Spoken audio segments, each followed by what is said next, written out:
What's an anti-feminist to do when the most famous male feminist in the world is called out for sexual harassment? I won't be cheering, but not out of sympathy for Michael Kimmel. And that's my subject on today's Fiamengo File.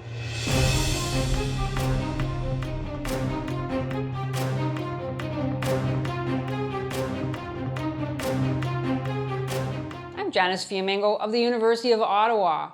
Most of us by now have had some experience of MeToo.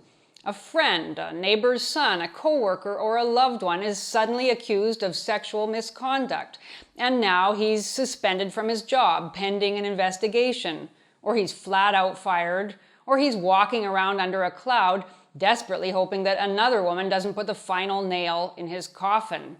And this is the brave new world we're all supposed to celebrate in the name of gender equality. But now, some feminist icons are being fingered too. Weinstein accuser Asia Argento accused of sexually assaulting a 17-year-old boy. Professor Avital Ronell for sexually harassing her male graduate student. And perhaps most sensationally, Professor Michael Kimmel, director of the Center for the Study of Men and Masculinities at Stony Brook University in New York, the ultimate male man-shamer, accused of sexual harassment by various former students, one of whom has come forward to accuse him under her own name. It looks like big-time karma. Kimmel is the man who preached to men about being allies to women when they accuse other men, and who has had the gall to claim that he knows better than working-class white men what and whom they should be angry at. His main shtick is repeating cliches about race, sexuality, and gender, in which he always singles out straight white men for their toxic masculinity.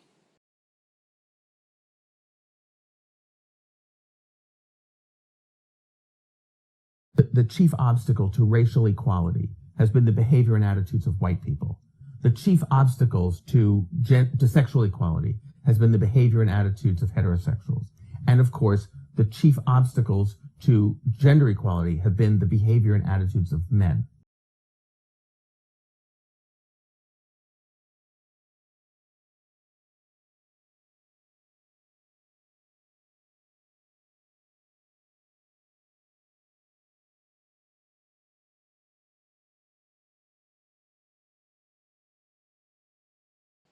And this is the man who's made a career of telling untruths about men's rights activists, claiming, for example, famously, that MRAs use the fact of gender symmetry in domestic violence to conclude there should be no domestic violence shelters for women at all, an argument no MRA has ever made. Let's grant every single empirical case as being true. Yes, it is true. Let's just say, it is not true, but let's just assume that there is gender symmetry in domestic violence, that women hit men as much as men hit women. If I were to say that, I would say, and therefore we need boatloads more funding for domestic violence to develop shelters and adequate interventions, because there's this hidden epidemic of men who are being beaten up by women. Or I could say, as the men's rights movement do, therefore we shouldn't have these shelters and we shouldn't fund them because the women are all lying. Well, it seems to me that if you really believe in gender symmetry, it's not that you want to, you're not questioning the number of women. You're just saying the number of men in society. You would want to join with women who are anti-violence to say, we have a real problem here. You know, it's not even a gender problem. It's a problem of women hitting men and men hitting women. We've got to get boatloads more funding. Let's work together. That seems the logical response to this. But instead, they're saying it's like a zero-sum game. If we fund the women, then we're going to ignore the men. It's nearly impossible, then, not to feel a bitter satisfaction as those like Kimmel, who rode the waves of anti-male self-righteousness, now find themselves smashed on the rocks of public opprobrium. Just a few months ago, he was being fawningly interviewed in the feminist journal Signs, Now the internet is alive with sermonizing about what Kimmel must do in order to redeem himself. But this is not a development to be celebrated, and it is definitely not, in my opinion, the beginning of the end of MeToo, as some have hoped. Michael Kimmel isn't being criticized for misrepresenting men's issues or smearing men's advocates. He's being taken down as part of the next phase of a movement of mass vengeance in which many of us will be called to account, not only for our alleged misdemeanors, but simply for being in the path of a mob. Anyone who has ever believed that Me Too is about specific acts of sexual misconduct need merely read the long and helpfully detailed list of allegations against Kimmel by a former graduate student to see the thoroughly narcissistic and delusional nature of the Me Too scapegoating monster. And this monster will continue to grow despite its evident hypocrisies, because exponential growth is part of its DNA. The former graduate student is Bethany Coston, now a professor of gender, sexuality, and women's studies at Virginia Commonwealth University.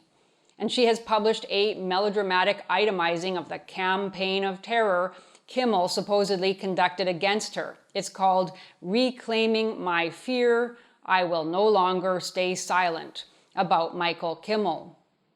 From the title alone, we know we're in the company of a writer whose thinking is controlled by slogans. Feminist literature is full of women reclaiming all sorts of things: their bodies, their lives, their power. And the fact that reclaiming power, for example, and reclaiming fear can be used to mean almost exactly the same thing in a feminist title indicates the essential meaninglessness of the phrasing. Early on in the article, Coston tells us that she is, quote, called in to this conversation by the brave anonymous sources who spoke truth to their experience of sexual harassment, end quote. Yeah, well, I was, quote, called in to make this video, albeit belatedly, by the pure tripe of finding anonymous accusations brave. Overall, Coston's allegations are trivial by any standard, and they have nothing to do with Kimmel's relentless demonization of men. What bothers Coston are the ways Kimmel failed to fall in line with her superior and even more rigid and punitive intersectional feminist ideology. According to Coston, Professor Kimmel profited from and exploited, she claims, her research assistants during the time she was his graduate student, but failed to fully grasp and acknowledge her superior insights about lesbian sexuality, transgenderism, and second-wave feminism. The worst she can say about him in the article is that he had her photocopy articles for him and look things up that he could have looked up himself. What did she expect? He was a big-time academic, proud to hobnob with the likes of Jane Fonda and Gloria Steinem, and she was a lowly graduate student getting a chance to make her mark on academia and exploiting Kimmel's patronage for all it was worth. She seems to have done well by it. Reading through Coston's list of Kimmel's so-called misconduct almost but not quite, makes one feel sorry for Kimmel. Apparently, he admitted to being uncomfortable using they-them pronouns for individual students. He didn't accept Coston's expanded definition of lesbian sex, which would have made it possible to claim that lesbians are equally sexually active as gay men. He confessed to shameful heterosexual impulses, and he failed to keep up with transgenderism's ever-changing terminology. Perhaps Professor Kimmel did all the unremarkable things Bethany Coston says he did and will now be tainted by her allegations. Is this karma for Kimmel? Only if it had anything to do with the real harm Kimmel has caused, and it doesn't. Bethany Coston is a vivid symbol of Me Too's manic momentum. She alleges that Kimmel lacked empathy for those with different values or experiences from his own, But she spectacularly lacks empathy for anyone who might deviate from the suffocatingly narrow range of opinion she deems acceptable, which is even more self-righteous and priggish than Kimmel's. Her article expresses zero concern for the mostly male bodies that already litter the revolutionary feminist battleground. She simply wants to expand the scope of the slaughter and have us all on our knees begging for forgiveness. My point is, yes, it's satisfying to see MeToo leaders hoisted on their own petards. Michael Kimmel does deserve to be discredited, in my opinion, for promoting and profiting from male misery, but not with the Bethany Costons of the world leading the charge. In Coston's capable hands, MeToo will continue to destroy careers and lives, mostly male, but a few female and even feminist ones too. No matter what real villain is being targeted, mobs are never about justice. Thank you for watching. If you enjoyed this video, please support us on Patreon. If even half of our subscribers gave us $1 per month, we'd be well on our way to creating more and better content. And don't forget to subscribe to us on Studio Brûlé.